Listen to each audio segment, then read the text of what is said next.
coffee, grab some toast. Get ready for your morning host. Grab some coffee, grab some toast. Cause it's breakfast with Bob. And Poncho Man, everybody. Welcome back to Breakfast with Bob from Kona and Huggo's on the Rocks. My name is Bob Babbitt, brought to you by Master Spas, SFuels, right fuel, right time, HOKA, Fly Human Fly, Deboer, Wetsuits, Quintana, and our Challenged Athletes Foundation. Our next guest, Mathias Lyngsoe Petersen. How you doing, buddy? I'm good. Great to be back. Always a pleasure. Last time we chatted, I think, was it here in 2022? Nice last year. Nice last year. And Nice last year, how'd you do last year? Oh, Nice. 17th place, I think. 17th place. That's very cool. And so this year, sliding back over here, Frankfurt, all right, 9th at Frankfurt. No. Sorry. My 24th for sorry. 24th at Frankfurt, 7th at Vittoria Gastis, which that was a fast race. You ran 2:49, went 7:47. Second at South Africa. That's a good race there. 8:06, 2:43 marathon. What did you learn from racing here in 2022? The highway on the run is absolutely brutal. Yes. I would say I had so much focus on the energy lap. Yes. But the energy lap is the easy part because like you have the spectators at the beginning, and then you have the aid station, and then you have the spectators again. Whereas running on the highway with like you could see forever, and you can see you like okay, I need to over that hill and then over that hill and then like teams that go forever, right? Exactly. And don't you have runners like going both ways, so you're not really sure if you can see the person you're trying to run down, and it's a little bit chaotic. Yeah. And that's like the longest 10K ever. Longest 10K of my life. Right? Yeah, it's funny. Magnus said the same thing. He says everybody talks energy lab, but it's when you come out of the energy lab when the real race starts. Yeah, right? Exactly. So what got you into this sport? I was actually a competitive swimmer. Yeah. Not really a good one, but... what stroke? Backstroke, actually. Okay. And then an old swim coach of mine said, why not try triathlon? Yes. And I just fell in love for the first race. So swim coach was like, you know what? You're not really that good at swimming. How about triathlon? Exactly. And then I bought a wetsuit and his old road bike. Yes. And I did one. And I just the atmosphere, the people you meet. Yes. I just felt like okay, this is home for me. And yeah. Way more fun than just looking at a black line every day. Way more fun. And it was like an old school race back in Denmark where you like swim in the lake, bike around the lake, and then run around the lake. Yeah. And like triathlon at its finest. Yes. And I was like, okay, yeah, this is where I belong. And never looked back since. Never looked at. And what year was that when you first? 2012. Okay, so a little over a decade ago. And how long did you race as an age grouper besides moving into pro ranks? I actually never raced as an age grouper because I did short course. Yes. Because Olympics? Were you thinking Olympics? Yeah, not really. I was a part of the short course national team for some years, where we had like a group of guys. I think we were 10 of us. Yes. Who were trying to qualify for the Olympics. But to be fair, I wasn't the main guy. Right. I was just there. You were helping out.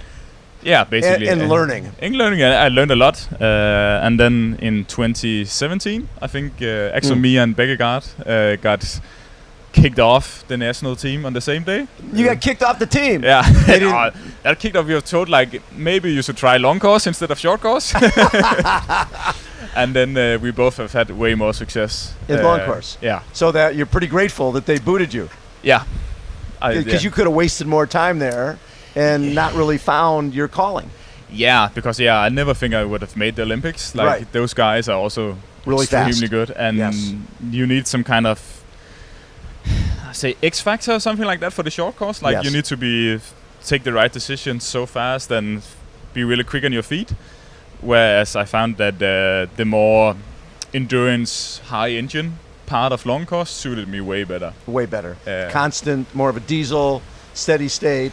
Yeah, and it was more like you had an opportunity to correct any mistakes you make. Mm-hmm. Because if you make a mistake in a short course race, then you're goodbye. Gone. Yeah. If you're not with them out of the water, it's over. So I'm looking at 2020. You were 9th at Ironman New Zealand. right? So top 10 there. That's pretty cool. When you start finishing top 10, then you're like, well, I'm top 10. There's no reason I can't be on the podium. Right? That's sort of a big moment. Did you feel that like, okay, if I can be top 10 here? Maybe not, because New Zealand was actually not the best race for me. I had a back injury leading in, or we found out afterwards it was a back injury. So yeah, I had a really long day in New Zealand, but no, it was I got my first pro contract in 2020 with PBR, and I was like, okay, now I'm gonna go full in on short course and try to qualify for this race. Yes. And that was actually the main goal, just to try and qualify here. And now I've done that, and now you always want a little bit more. So what race did you qualify for your first Kona at? That was Lanzarote in 2020. No, 22. 2022. Yeah, I got a second place there. Led almost the entire day until the last 15k. Kenneth Van Drische came running past me and could just hold on for the second place and the Kona qualification. Yes. So that was that was a huge dream just to be here.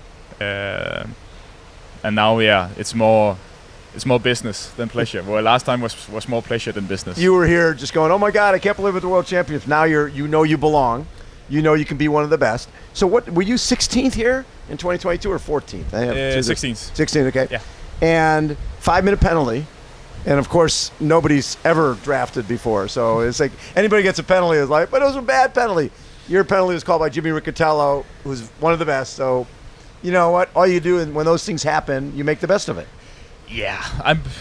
I made a mistake, and like at that moment you just like accept the call and just like, okay, how do I move forward from this? And I actually ended up standing in the penalty turn with 5 or 6 other guys, and it's just like, okay, okay, now we're just gonna have to do what we have to do, and What's hard is it's hard to stay motivated when that happens, but you still ran a 2:48 marathon and went 8:06, which had won this race a lot of years.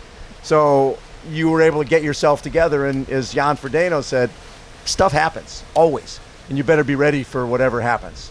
Yeah, and I also think this race is special in that kind of way that you always want to honor it, and you always want to finish, and always want to fight. Whereas would have been a normal Ironman, you might, after being 44th after the bike, said, okay.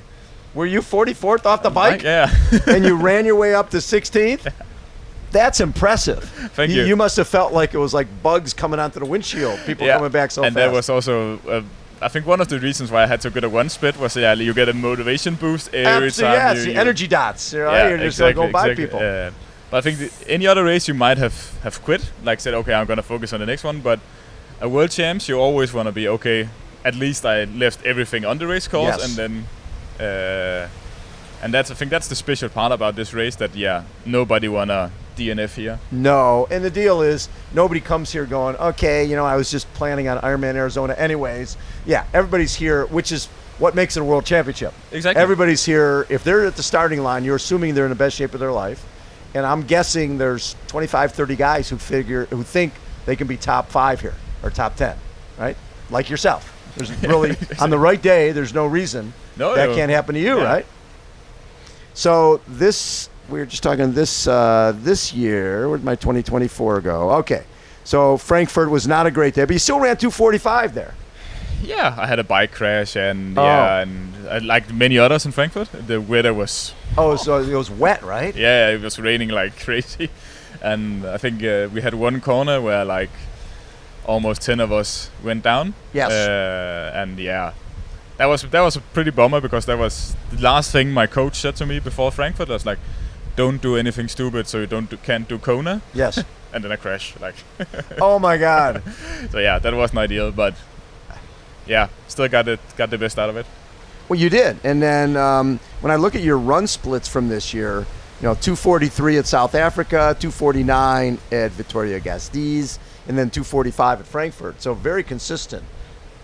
And now the world everybody's running sub 2:40, which I'm pretty sure someone's going to have to do that on Saturday to win this race. I'm pretty sure top 3 is going to do that. Yes, they'll all be in the 2:30s. Do you think somebody's going to go sub 4 on the bike here? Depending on the wind, obviously. I think depending on the wind, but I think if the conditions are good, again, maybe even 5 guys are gonna do that. Yes.